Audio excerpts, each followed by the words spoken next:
Hey guys, welcome to Bastion Time. I'm your host, Bastion. Let's get to some Nintendo news. First of all, some interesting facts about Pokemon X and Y.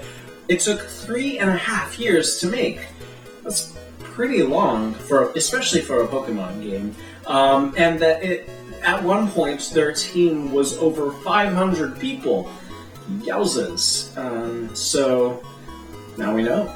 The media has been very down on Nintendo up until this past holiday season, which I kind of predicted, and basically NASDAQ has come out with an article saying that Nintendo is a very good investment right now, which is interesting because, of course, all the analysts have been saying, oh my gosh, Nintendo's dying, and the Wii U's gonna kill Nintendo, and the Wii U sold tons during this holiday season, and the 3DS is still the #1 selling console, so Nintendo's doing just fine, and NASDAQ is looking at that and seeing, it might be good to invest in them right now. If you happen to be lucky enough to be in the Ellen DeGeneres Show audience, or I think it's just called the Ellen Show audience, last week, or maybe it was the week before last, on a certain day, the entire audience got Skylanders Swap Force Wii U bundles.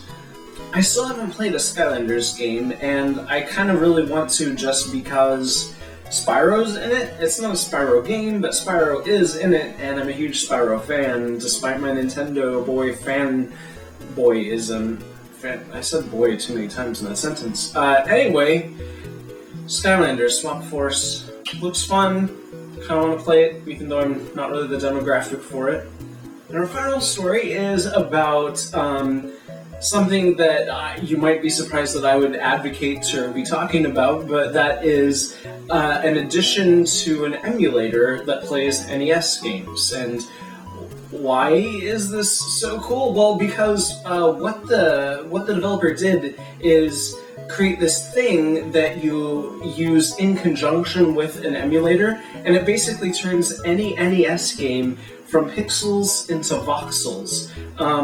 What that means is each little tiny pixel then becomes a cube.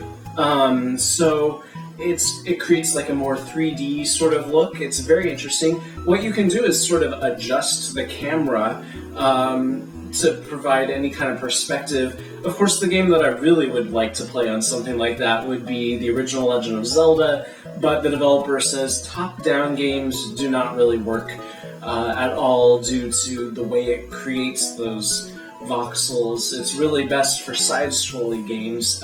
He shows the original Super Mario Bros. At a very interesting angle. Looks like a lot of fun. Unfortunately, it's only out, I think, right now for Linux-based machines and maybe Mac-based machines as well. Maybe it's just Linux right now, actually. But he does say that there's a Windows version coming as soon as he works the bugs out of the current version. So I can't wait to play around with this. It looks like a lot of fun.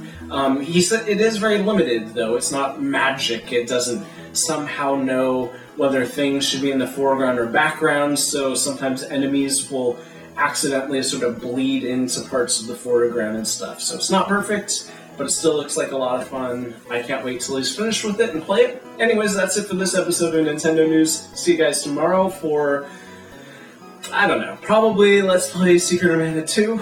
Maybe I'll finally get around to doing the review for the Adventure Time game, but by now it's kind of old news. You guys even want to hear that? I don't know. Maybe I'll do the Q&A thing. We'll have to wait and see. See you guys tomorrow. Bye.